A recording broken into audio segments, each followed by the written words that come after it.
of the hottest topics ever since Christmas, national security. We, of course, saw an attempted bombing of that Delta Airlines jet on its way from Amsterdam to Detroit. It was just an attempt, and that was certainly lucky for everyone. But now the question is what to do next. And joining me right now to talk about that, you did a little research, Dina Guzovsky. She's one of our correspondents. What was your finding in this big question? You know, there are just so many issues here surrounding national security. First of all, we have to acknowledge Barack Obama did take the blame.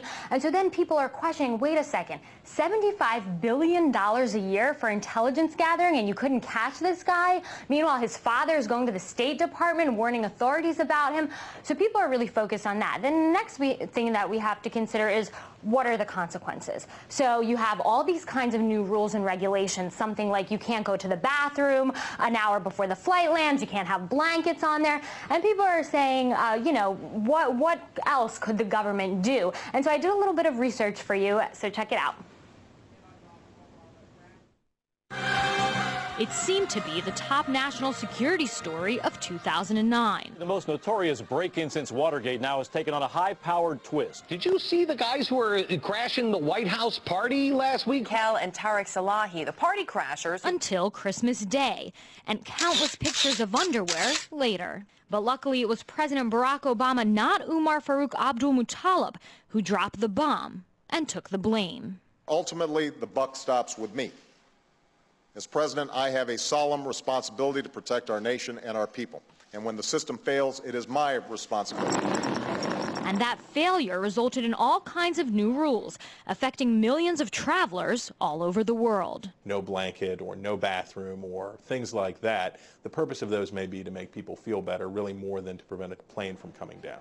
Quite a hefty price tag just to calm nerves. With all the latest air scares, the U.S. government is investing tens of millions of dollars into new security equipment. But where's all this money coming from? Our tickets, tax dollars, or both? And if these new machines prove to be ineffective, what will the administration do next in the name of national security? And now frequent flyers are wondering if they might get a different kind of R&R, race and religion. To talk about race as a determinant factor is something that will just scare it's something that will scare people to a great degree. What we're talking about here isn't necessarily racial profiling. It has to do with target profiling. The question is, does a desire for political correctness prevent people from seeing warning signs in individuals?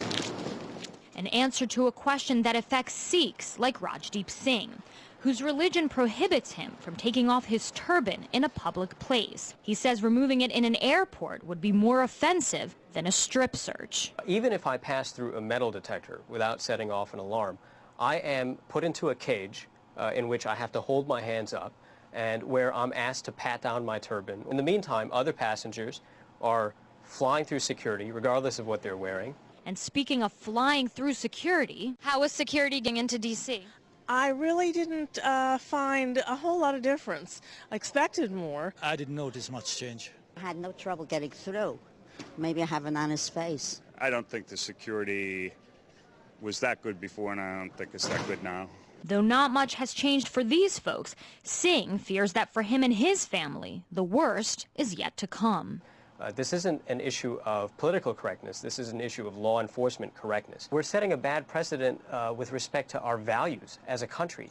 The choice we have is whether we want to live in a country that prioritizes civil rights or whether we want to live in a police state. With billions spent on security, heightened concerns of racial profiling, and the possibility of losing civil liberties for the most powerful nation in the world, another question that cannot be ignored is, have the terrorists somehow already won? Dina Guzovsky, RT, Washington, D.C. So, Dina, what is the answer here? Well, it's interesting. I had an interview with Ron Paul yesterday, and he brought up another alternative. He said, look, get government out of the way. Why don't the airlines regulate their own safety? So that's something else we can all think about. Possible idea for us. Well, thank you so much for joining us this evening. That's going to do it for our 5 o'clock show. Join us again at 7 for our top stories. Good night.